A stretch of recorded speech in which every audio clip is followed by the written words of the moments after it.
안녕하세요. 오늘도 사연 살롱을 찾아주셔서 감사합니다. 제가 오늘 소개할 이야기는 30대 여성의 이야기입니다. 29세 여성인 저는 유방암 판정을 받았어요.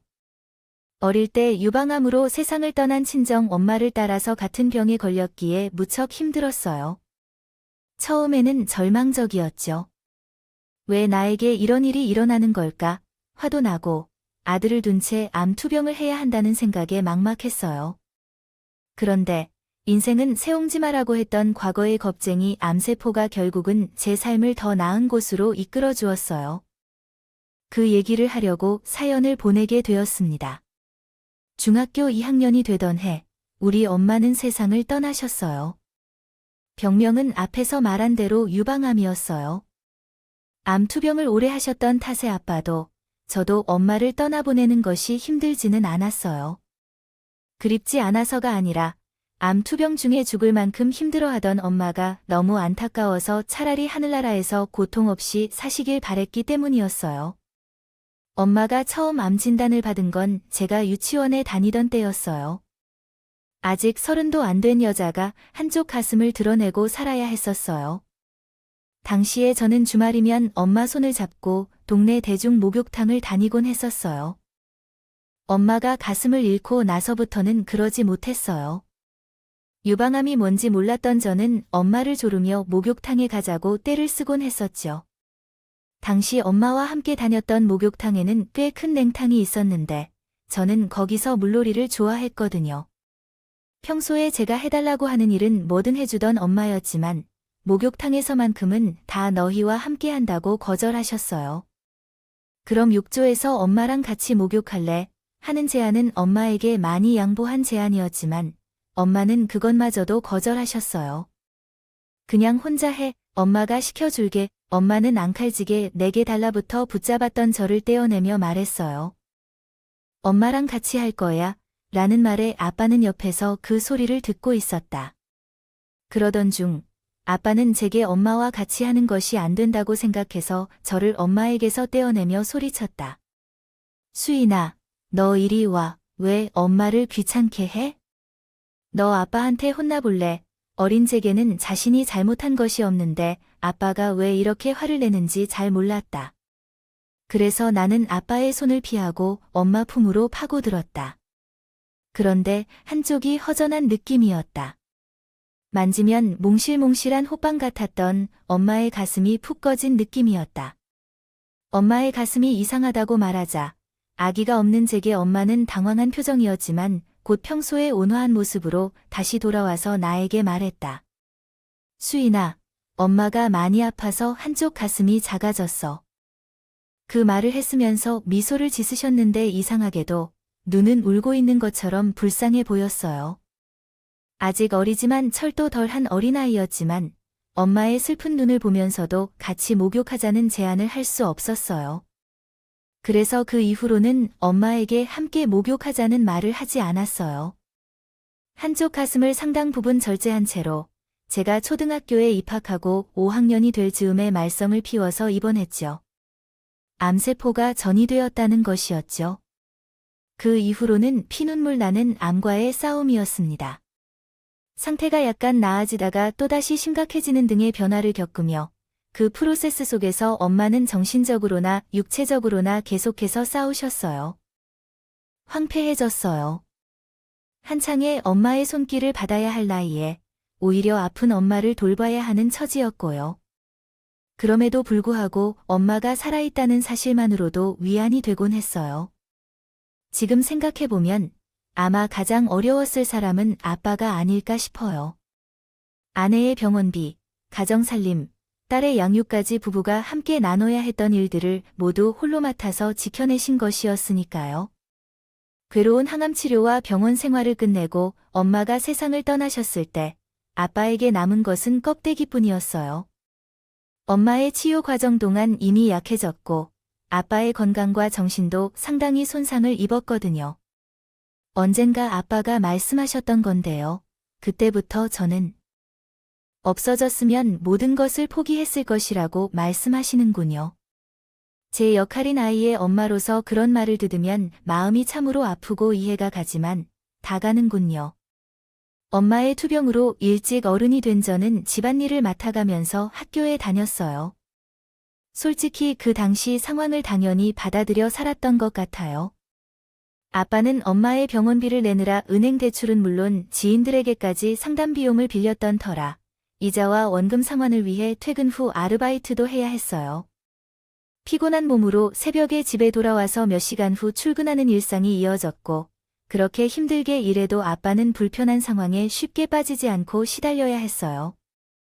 가끔 채권자가 집에 방문해 난리가 날 때도 있었고요. 한치 앞도 보이지 않는 광기 어린 시절이었는데 사람이 죽으라는 법은 없는 걸까요? 빠져나갈 틈새가 생겼지 뭐예요. 우리 아빠가 재혼하면 어떻게 될까라는 뜬금없는 말에 저는 어이가 없었어요. 집 사정이 그렇게 되어가는데 아빠는 여자가 그렇게 좋은 것인가 싶었거든요. 재혼하면 현재보다 생활이 훨씬 나아질 거야. 이게 또 무슨 소리인가 했더니 알고 보니 아빠의 재혼 상대가 꽤 돈 많은 여자였더라고요. 그분은 아빠의 중학교 동창이었어요. 퇴근 후 대리운전을 하다가 우연히 다시 만난 것 같더라고요. 그리고 며칠 뒤 아빠가 드물게 외식을 하자며 나를 데리고 패밀리 레스토랑에 갔을 때 형편이 그리 풍채나지 않은 곳이라는 생각을 했어요. 그러나 그곳에 도착해서는 아빠가 왜 나를 데리고 왔는지 이해했어요. 테이블에는 아름다운 아주머니 한 분이 이미 기다리고 계셨어요. 처음 인사를 나눌 때 아줌마는 아빠의 중학교 동창인 수인이라고 소개해 주셨어요. 그리고 아빠와 닮았다는 이야기도 했죠. 그 아줌마는 강남에서 헤어샵을 운영한다고 하셨어요. 후에 그 아줌마는 직원 회식을 마쳐 대리를 불러서 운전하다 아빠를 만나게 되었다고 하셨어요. 집으로 가는 동안 서로의 근황을 나누었는데 그러다가 저희 집 상황에 대해 이야기하게 되었어요. 아줌마에게도 상처가 있던 것 같아서 서로 이해가 되어 소통할 수 있는 부분이 있었던 것 같아요. 아줌마는 5년 전 이혼을 했다고 했어요. 저한테 자세히 말을 하진 않았지만 아빠랑 친할머니가 하는 얘기를 들어보니 아줌마의 전 남편은 하는 일도 없이 아줌마에게 빌붙어 살면서 폭력까지 휘둘렀던 개차반 같은 인간이었다고 하더라고요. 툭하면 헤어숍의 여직원을 건드리고 아내가 번 돈을 흥청망청 쓰며 사는 기둥서방이었던 것이죠. 이혼을 요구해도 돌아오는 건 폭력뿐이었고 그러다 어렵게 법정 공방까지 해가며 이혼을 할 수 있었다고 했어요. 내 인생의 남자는 더 이상 없을 줄 알았어요. 그러나 수인이 아빠를 보니까 흔들리더라. 중학생 시절 나는 너희 아빠에게 짝사랑을 했었거든. 그때도 너희 아빠는 착하고 성실하며 따뜻한 사람이었어. 남자들에게 시달리며 살아온 아줌마 눈에는 홀로 병든 아내와 딸을 보살피는 아빠가 다르게 다가왔던 것 같아. 수인아, 아줌마 간에 엄마 자리를 빼앗으려는 건 아니야. 그저 너와 아빠가 한 가족이 되고 싶을 뿐이야. 원치 않으면 날 엄마라고 부르지 않아도 돼. 아줌마는 한창 예민한 사춘기 여자아이 앞에서 전전긍긍하며 말을 이어갔어. 상처 입지 않을까 걱정하는 내 모습에 오히려 나는 더 미안했어. 나 신경 쓰지 마세요. 두 분 결혼하셨어요. 저는 괜찮아요. 대신 아직은 엄마라고는 못 부르겠어요. 기어들어가는 소리로 말했더니 아줌마가 제 손을 덥석 잡으시고 괜찮아. 그리고 고마워. 하지만 열심히 노력할게. 그날 만남을 계기로 얼마 뒤 두 분은 살림을 합치셨어요. 아빠랑 저는 아주머니 집으로 들어가 살게 된 거죠. 한강이 내려다 보이는 강변의 60평대 아파트였어요. TV에서 보던 연예인 집 같더라고요. 가구도 하나같이 고급스럽고 방도 5개나 되더라고요. 겨울에 외풍도 심하고 결로 때문에 베란다에 검은 곰팡이가 잔뜩 피어있던 저희 집과는 천지 차이였어요. 무엇보다 아줌마가 아빠의 빚 정리를 다 했어요. 해주셔서 더는 채권자에게 시달릴 일이 없었어요.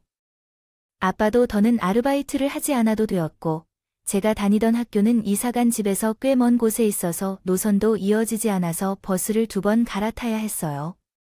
그런데 아줌마가 전학을 반대했어요. 졸업이 1달 남았는데 지금 전학을 가면 친구 사귀기도 어렵고 겉돌게 될 것 같아서 힘들더라도 지금 다니는 학교에 남는 게 좋을 것 같아요. 수인이는 어떻게 생각하나요? 네, 그렇게 할 거예요. 사실 저도 전학 가는 게 싫었거든요. 결국 저는 중학교를 졸업할 때까지는 전학을 하지 않기로 했고, 그런 저를 아줌마가 아침마다 학교에 데려다 주었어요. 주셨어요. 등굣길 차 안에서 아줌마는 많은 이야기를 제게 들려주셨어요. 저랑 조금이라도 가까워지려고 노력하는 모습이 보였지만, 아직은 돌아가신 엄마를 생각해서 쉽게 아줌마를 받아들이지 못하겠더라고요.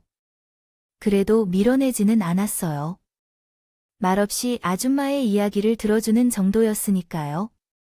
하루아침에 신분 상승한 것처럼 생활이 완전히 변해버린 저에게 놀라운 일이 하나 있었어요. 학원이요. 저보다 곧 고등학교에 진학할 텐데 선행학습도 해야 하겠지 않겠어요? 대학 입시도. 금방인데 어려운 처지 탓에 학원은 꿈도 못 꾸던 저는 학원에 다니라는 아줌마의 말에 설레임보다는 가슴이 뛰었어요. 공부가 좋아서 그랬던 건 아니었고, 저도 이제 지원받는 아이라는 생각 때문이었어요. 그래서 아줌마를 실망시키지 않으려고 정말 열심히 공부했어요. 덕분에 성적도 많이 오르게 되었고, 처지 때문에 일찍이 대학 진학을 포기하고 있었는데, 저도 모르게 조금씩 욕심이 나기 시작했어요. 공부에 재미도 붙었고, 수능 성적만 잘 나오면 아줌마가 대학에 보내줄 거라는 희망 때문에 이렇게 된 것 같아요. 아줌마에게 마음을 주지 않으면서도 받을 것만 생각하는 저 자신이 이젠 너무 미안하다고 생각해요. 참으로 어두운 날이었어요. 그럼에도 불구하고 아줌마는 한 번도 서운한 표정을 짓지 않고 많은 것을 제게 베풀어 주셨어요. 3년 뒤에 저는 서울에 위치한 한 대학에 합격하여 대학 생활을 시작했어요. 몇 년 전까지만 해도 꿈도 꾸지 못할 정도로 어려웠던 삶이었죠. 졸업을 하고 나서 아줌마의 도움으로 미국으로 어학연수를 다녀왔고, 나름대로 괜찮은 경력을 쌓아 취업에도 성공할 수 있었어요. 그러나 예상치 못한 일이 벌어져 입양지에 도달하기도 전에 아버지께서 교통사고로 세상을 떠나셨어요. 아버지를 잃는 슬픔을 경험하기 전에 앞으로의 삶이 너무 험난해 보였어요. 아버지의 장례식 때 알게 된 사실인데, 아버지와 아줌마는 혼인신고를 하지 않았다는 것을 알게 되었어요. 생각해서 그랬던 건지, 아니면 다른 이유가 있어서 그랬던 건지 모르겠지만, 그렇다면 더는 아줌마 집에서 살 이유가 없어진 거죠. 물론 아줌마는 저보고 나가라고 하지는 않았지만, 저는 스스로 눈치가 보여서 더는 그 집에 있기 힘들었어요. 그렇다고 수중에 돈이 있는 것도 아니라서 대출을 받아야 하나 이런저런 고민이 없었죠. 일단 원룸 월세나 보증금이라도 마련해야겠다는 생각에 은행에서 대출을 받았고, 대학 선배한테도 돈을 좀 빌렸어요. 그리고 회사 근처에 원룸을 얻었어요. 아줌마 집에서 제가 쓰던 방 정도 크기의 집이었어요. 침대와 화장대가 있는 것이었습니다. 옷장과 서랍장까지 모두 아줌마 돈으로 산 것들이라 가지고 간 건 옷가지와 책 그 밖의 소소한 물건들 뿐이었죠. 아빠가 사퇴하고 제가 집을 나가겠다고 할 때 아줌마는 당황한 듯한 표정이었지만 이미 설치까지 구했다고 했어요. 그러라고 하더군요. 그리고 통장을 꺼내와 제게 내밀었어요. 아빠의 월급 통장이야. 퇴직금도 여기로 들어온다고 했고, 조의금도 받아놨고. 아니에요. 그동안 키워주시고 어학연수까지 보내주셨는데, 이건 아줌마가 쓰세요. 돈 한 푼이 아쉬운 상황이긴 했지만 벼룩도 낯짝이 있다고 낼름 아빠 유산을 받아 챙길 수 있을 것입니다. 이제 더 이상 없어. 이것을 가지고 뭘 하겠어? 돈이라면 충분히 있어. 독립하려면 비용이 많이 들 것 같아. 어떻게든 받아들이는 게 좋을 것 같아. 어머니는 꼭 통장을 나에게 건네주셨어요. 그리고 며칠 뒤 나는 내 삶에서 가장 행복한 순간을 놓고 집을 떠났어. 어릴 적부터 병에 걸린 어머니와 떨어져 혼자 집에서 보내는 시간이 많았던 나에게 혼자 사는 것은 크게 문제가 되지 않았어. 하지만 회사에서 업무를 보다가 집으로 돌아와 밥을 먹다 보면 갑자기 혼자라는 사실을 깨달을 때가 있어요. 앞으로는 이렇게 혼자 쭉 살아야 할 것이라는 생각이 들면 속이 허전하고 가슴이 텅 빈 것 같았어요. 그런데 어느 날 회사에서 평소에 제게 관심을 보이던 대리님과 연애를 시작하게 되었어요. 사실 그 사람을 사랑했던 것은 아니었고 외로워서 누구든 곁에 두고 싶었던 마음이 더 컸던 것 같아요. 제보다 나이가 위인 대리님은 사귄 지 1년도 안 돼서 결혼을 하자고 하셨어요. 저는 사장 말고 다른 사람을 알지 못했기에 거절할 이유도 없었고 그래서 결혼했어요. 처음으로 시댁을 방문했을 때 시어머니 앞에서 제가 입으로 말을 걸기 시작했어요. 계집시랑이라는 말을 하면서 조금 겁내기는 했지만 언젠가는 마주해야 했던 일이었기 때문에 용기를 내서 참고 견뎌냈어요. 아버지가 남겨주신 돈으로 혼수와 결혼 준비는 걱정이 없었어요. 그런데 빈 혼죽속을 상상하니 갈등이 생겼어요. 그 자리에서 앉아달라고 아줌마에게 부탁해보는 생각을 해봤거든요. 인간은 참 간사해요. 아버지의 장례를 마치고 집을 나와 연락도 끊은 채 주제의 말을 했지요. 몇 일 동안 갈등했지만 결국 그렇게 하지 않기로 했어요. 대신 시골에 있는 큰아버지께 부탁을 드렸어요. 그래서 결혼 소식 정도는 알려줘야 할 것 같아서 아줌마가 운영하는 미용실을 찾았어요. 청첩장을 건네자 아줌마가 놀라셨어요. 당신이 할 만한 일이 없겠냐고 물으셨고 저는 아무것도 필요하지 않다고 대답했어요. 그래서 더는 신세를 지고 싶지 않았거든요. 그렇다면 그날 머리는 제가 해줄까? 라고 말한데 그저 할 수 없겠어요. 메이크업도 저희 스텝에게 부탁하면 될 것 같은데 안 되겠니? 습기가 가득 찬 눈가에 아줌마는 오히려 부탁받는 사람처럼 말했어요. 웃기론 죄송해서 그래서 더욱 거절하기 어려워졌어요. 죄송하지만 부탁할까봐 말해줘야겠다 고 말했죠. 얼마 후 저는 결혼식을 올렸고 그날 아침 내 머리를 해주신 아줌마도 옆에 있었어요. 식장까지 따라오셨어요. 이건 남편에게 알리지 말고 가지고 있다가 필요할 때 써 살다 보면 돈이 필요할 일이 있을 거예요. 아줌마는 거액의 수표가 담긴 돈봉투도 건네주고 가셨어요. 신혼여행에서 돌아와서 아줌마에게 전화를 했더니 스텝이 받아서 부재 중이신다고 하더라고요. 그래서 인사만 남기고 끊었어요. 그 후 아줌마에게는 더는 연락이 오지 않았어요. 아무래도 쟤를 피하시는 것 같아서 저도 따로 연락은 하지 않았죠. 결혼 생활은 꽤 순탄했어요. 연애 시절부터 남편이 제 원룸에서 살다시피 했었기 때문에 둘이 한 집에서 지내는 것은 그렇게 낯설지 않았어요. 그리고 시부모님도 무난한 성격이셔서 특별히 제게 힘든 일을 주지 않으셨죠. 결혼한 지 1년도 채 되지 않아 임신하고 이후 한 해 만에 아들을 낳았어요. 모자란 가정에서 살던 제게 아이가 생기니 이제야 정말로 행복한 가정을 만들었구나 하는 생각이 들었어요. 육아휴직도 끝나고 회사에 돌아가니까 일과 육아, 가사노동까지 모두 벅차기는 했지만 그 생활이 싫지 않았어요. 하지만 제 아이가 2살이 된 무렵 소소한 행복한 순간이 박살이 났죠. 유방암이라고 하네요. 제게 나요. 직장에서 건강검진을 받다가 알게 된 일입니다. 치료만 할 수 있으면 괜찮다는 의사의 말은 전혀 위로가 되지 않았어요. 유방암으로 세상을 떠난 엄마가 떠올라 당장 나도 죽을 것 같은 공포에 휩싸였거든요. 우리 준이가 어떻게 될까 가장 먼저 드는 생각은 그것이었어요. 엄마 없이 살아온 저의 상황이 겹쳐져 온 몸이 마치 사시나무처럼 떨리고 있었답니다. 그날 집에 돌아와 남편에게 암 진단 사실을 말했더니 남편은 막막한 표정으로 한숨을 쉬었다고 해요. 그러한 남편을 보니 오히려 제가 위로를 해야 한다고 생각했어요. 그런데 남편의 입에서는 의외의 말이 흘러나왔답니다. 아, 이제 나 어떻게 해야 할까? 분명히 남편은 너가 아니라 나, 라고 말했어요.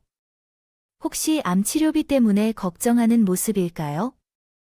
그러나 내가 아픈 것을 지켜보는 것이 두렵기 때문에, 그러나 나는 남편의 말 한마디에 이것저것 생각에 사로잡혔어요. 남편이 말한 바의 의미를 알았던 것은 그 후로 약 2달이 지나고 나서였어요. 회사를 그만두고 항암 치료를 받고 있던 중이던 때 남편이 노란 서류 봉투를 내밀었어요.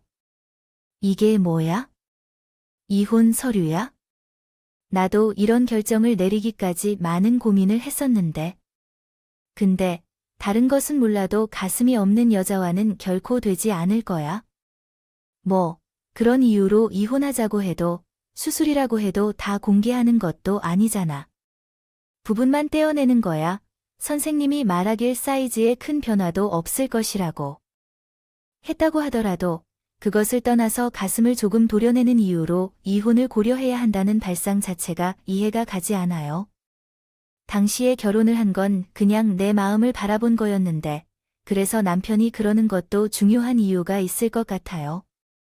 난 가슴을 만지면서 만져주는 게 좋아하는 건 알겠지만, 수술로 가슴을 건드리게 되면 어떤 느낌일지 꺼림칙해 할 것 같아요.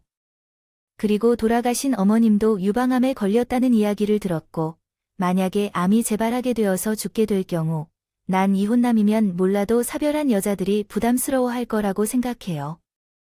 그래서 그냥 여기서 수술을 받고 항암 치료를 계속하는 게 좋을 것 같아요. 당신이 애를 키울 여력도 없어서 준이는 내가 키울게 위로금 차원에서 이혼 서류에 내 조정을 받고 싶으면 위자료도 줄 테니까 우리 이혼하자고 했다. 암에 걸린 아내를 위로해 줄 수조차 없는데 재혼이 어려워질까 봐 미리 이혼을 하자고 하는 남편에게 기가 막혔다. 이런 놈은 믿을 수 없고 결혼까지 감행한 제가 너무 병신같이 느껴졌다. 결국 시부모님까지 우리 집을 찾아와서 몇 날 며칠을 싸움 끝에 결론을 내릴 수 있었어요. 아이는 제가 키우되 양육비는 못 주겠다고 했지만 대신 위자료로 5천만 원을 주겠다고 하더군요. 더럽고 치사해서 그러자고 했더니 그렇게 아이를 데리고 집을 나왔다. 위안금과 이혼할 때 받았던 돈을 합해 작은 전셋집을 구했어요. 항암 치료로 제 몸도 약해진 상황에서 혼자 아이까지 키우려니 너무 힘들었어요. 게다가 남아있던 돈이 점점 바닥을 드러내자 걱정을 넘어서 공포심까지 느껴지더라고요. 몸과 마음이 약해지면서 어쩔 수 없이 아줌마에게 의지해볼까 하는 생각이 들었어요. 아줌마라면 나와 아이를 놓아주지 않을 것 같았는데 일단의 양심이 그런 생각을 말렸어요. 좀 더 버텨보자고 다짐하며 하루하루를 버텨나갔죠. 그러더라도. 절제 수술 날짜가 정해지자마자 수술을 할 수밖에 없다는 생각이 들었어요. 수술 후에도 단지 몇 날 동안이라도 아이를 돌볼 사람이 필요했는데 주변에 도움을 요청할 사람이 없었어요. 그래서 고민 끝에 결국 친구를 찾아갔어요. 손님들로 붐볐던 아줌마의 미용실은 제 인생과는 다른 세계처럼 번창하고 있었어요. 그곳에 계신 아줌마에게 말을 했더니 아줌마는 고민 속에 제 아이를 보러 왔어요. 적당히 한번 안아볼까요? 물으셔서 제 아이를 품에 안아주었어요. 몽글몽글한 아이 머리를 쓸어주시던 아줌마는 눈물을 흘리며 조용히 아이를 바라보고 계셨어요. 예쁘네. 수인이랑 닮아서 참 예쁘네. 한참 뒤 그 말이 나왔어요. 아버지가 살아계시다면 얼마나 좋아하셨을까요? 눈을 떠도 아픔이 없는 손주를 보고 춤이나 추셨을까 생각하니 몰랐던 아버지 이야기에 갑자기 울컥했어요. 그리고 그대로 무너져 내렸어요. 아줌마, 좀 도와주세요. 제가 유방암이라는 걸 알았어요. 가슴이 없는 여자라며 남편에게 욕을 듣고 수술을 앞두고 있습니다. 당장 아이를 돌볼 사람도 없어요. 돈 문제도 있고 어떻게 살아가야 할지도 모르겠어요. 이러다가 저도 엄마처럼 죽어버린다면 우리 준이는 어떡할지 너무 걱정돼요. 차라리 준이와 함께 죽자는 생각도 듭니다. 폭풍처럼 터져나온 제 말에 아주 마이어 해주세요. 큰 눈에 힘이 들어갔어요. 그리고는 나긋나긋하던 표정은 사라지고 눈에 잔뜩 힘을 준 채 소리쳤어요. 정신 나간 소리 그만해. 내가 그러고도 엄마야, 그깟 일로 죽을 것 같으면 이 세상에 살아있는 사람 하나 없게 나 같은 사람도 멀쩡히 하루 세끼 꼬박꼬박 챙겨 먹어가며 살고 있어. 그런데 고작 병 때문에 자식까지 데리고 뭘 어쩌겠다고? 그걸 지금 말이라고 해. 잘 드러내. 목숨 이제 그냥 내 거 아니야. 내 아들이네 손을 움켜쥐고 있는 이상 내 목숨은 내 아들 거라고. 그러니까 헛소리 집어치우고 당장 집으로 들어와. 치료도 제대로 받고 완치해서 내 손으로 내 아들 대학도 보내고 장가도 보내고 너 버린 개새끼한테 복수도 하란 말이야. 알았어요. 아줌마, 죄송해요. 제가 아줌마한테 받기만 하고 아무것도 해드린 적이 없는데 그런데도 이럴 때 생각나는 사람이 아줌마뿐이라 죄송해요. 그거면 돼. 그러니까 울지 마세요. 내가 오니까 내 아들도 울겠지. 아주 많이 내가 나를 찾아와줘서 정말 감사해요. 나에게 기대해줘서 정말 고마워요. 아줌마께서는 울먹이는 제 등을 손으로 쓸며 달래주셨어요. 그리고 아줌마 밑에서 일하는 실장으로 치장해 제가 살고 있던 집 정리를 맡기셨어요. 그리고 우리와 제 아들을 데리고 당신의 집으로 향하셨죠. 제가 쓰던 방은 가구 하나 버리지 않고 그대로 남아 있었어요. 언제든지 친정이 필요할 때 제가 돌아와서 돌봐줄 거라고 그대로 남겨주셨다고 하더라고요. 암 치료를 하는 동안 제 아이를 돌봐줄 부모도 구해주셔서 저는 걱정 없이 수술대에 오를 수 있었어요. 그렇게 5년이 지난 뒤 저는 완쾌 판정을 받았고 제 아이는 초등학교에 입학하게 되었어요. 그 사이에 저의 인생에는 많은 변화가 있었어요. 저는 아줌마를 엄마라고 불러야 했고 제 아들은 아줌마를 할머니라고 불러야 했죠. 그리고 또 하나, 아줌마 밑에서 일하던 실장님과 재혼을 앞두고 있어요. 그분도 이전에 결혼을 실패하고 혼자 살던 분이었거든요. 처음에는 일적으로 저와 제 아들 곁에서 돌봐주다가 정이 들어서 정식으로 사귀게 되었어요. 저희 두 사람을 누구보다 잘 아는 아줌마는 결혼에 적극 찬성을 해주셨어요. 저희가 결혼식을 올리면 저희 부부에게 헤어샵을 물려주시고 은퇴 후 세계 여행을 즐기면서 제2의 삶을 살겠다고 하셨어요. 수인아, 너 결혼식을 올리기 전에 남편에게 복수를 해야 하지 않겠니? 그래서 말인데 여기서는 내 전남편을 좀 부르라고 엄마가 당신이 제대로 복수할 수 있도록 도와줄 테니까요. 솔직히 말해서 저는 최근에 행복을 찾는 중이라서 전남편에게 복수할 생각을 하지는 않았어요. 그러나 아줌마는 전남편에게 복수를 원하셨던 것을 잊지 않으셨어요. 그래서 아줌마 말대로 헤어샵으로 전남편을 불렀어요.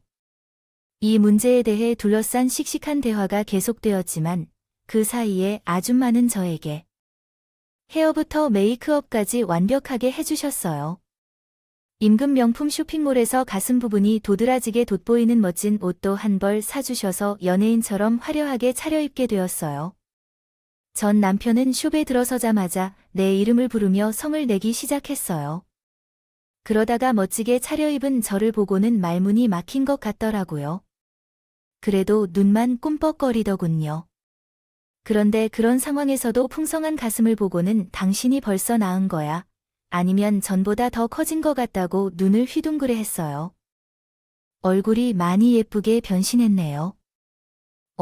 얼마 전에 완치 판정을 받았어요. 그래서 희죽거리며 제게 눈을 못 댄 채로 남편을 보니 정말 너무 싫더라고요.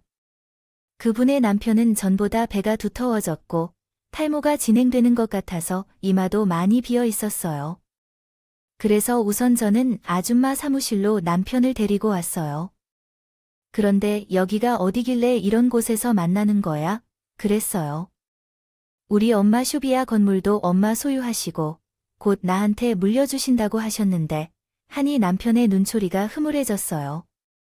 강남 한복판에 위치한 이 정도 규모의 건물이라면 대충 계산해도 100억 이상은 할 거라는 걸 알기에 거기다 손님들로 북적거리는 헤어샵이라니. 황금을 낳는 거위와 같다고 판단했겠죠. 무엇보다 풍문한 가슴을 가지고 변한 전 부인을 보니 군침이 돌았겠죠. 저기, 여보여. 아직 혼자야? 응, 그게 왜? 실은 오면서 생각해봤는데 준이도 그렇고 우리가 다시 재결합하는 것이 어떨까 싶네. 애를 생각해서라도 아빠가 있어야 해. 그렇잖아. 음흉한 속내를 드러내는 남편에게는 당장 주먹 하나 먹이고 싶었지만 내 손을 더럽히는 것도 아까워서 참았어요. 안 그래도 그 문제를 얘기하고 싶었어. 이제 초등학교 입학도 얼마 안 남았는데 우리 준이한테 아빠가 필요할 것 같아서 말이야. 그러자 남편은 기대하는 눈빛으로 나를 쳐다봤어. 자기야, 들어와. 나의 부름에 밖에서 기다리고 있던 실장님이 들어왔어. 훤칠한 키에 윤기가 흐르는 풍성한 머리카락, 연예인을 뺨치는 얼굴까지 순식간에 남편을 오징어로 만들어 버렸어. 나 재혼해. 그동안 나랑 준이 곁에서 물심양면 도와준 사람이야. 준이가 이 일을 얼마나 좋아하는지. 그래서 결혼을 서두르게 됐지. 뭐야? 이제 준이 성도 바꿔야 해서 그 얘기하라고 불렀어. 아, 그리고 재결합하자는 제안 말이야. 단, 거절할래. 내 옆에 있는 우리 자기를 보면 알잖아. 그쪽이랑은 상대도 안 된다는 거야.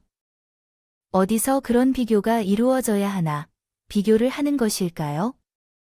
주제파가 끝났으니 그만 가라고요. 이 차례를 놓치지 말고 이 청첩장을 받아가라는데 호텔에서 하니까 식사가 잘 나올 거예요. 들러서 밥이나 먹고 가세요. 블록에서 나온 그 배를 보니 스테이크 몇 접시는 먹어 가겠네요. 그러면 잘 가요. 제 말에 남편은 얼굴이 붉어지기만 했고 어깨가 푹 꺼지더군요. 자기도 별로 반대하지 않았어요. 현실적으로 나는 자기를 선택할 일은 없다는 것과 누가 더 우세한지를 논하고 있는 것이죠. 이혼한 지 6년 만에 복수도 하고 진정으로 나답게 살아가는데 앞에 펼치는 새로운 인생이 크게 펼쳐지고 있어요. 거친 시련을 겪을 때마다 제 손을 잡아준 아줌마 아니, 제 두 번째 엄마에게도 평생 공경하며 사는 생각이에요. 이제까지 제 사연을 들어주셔서 감사합니다. 항상 건강에 신경 쓰시고 즐거운 하루하루 보내세요. 여러분께서는 사연 댓글에 응원과 현명한 조언을 부탁드립니다. 좋아요와 구독은 제게 큰 힘이 됩니다. 오늘도 좋은 일 가득하시길 바랍니다.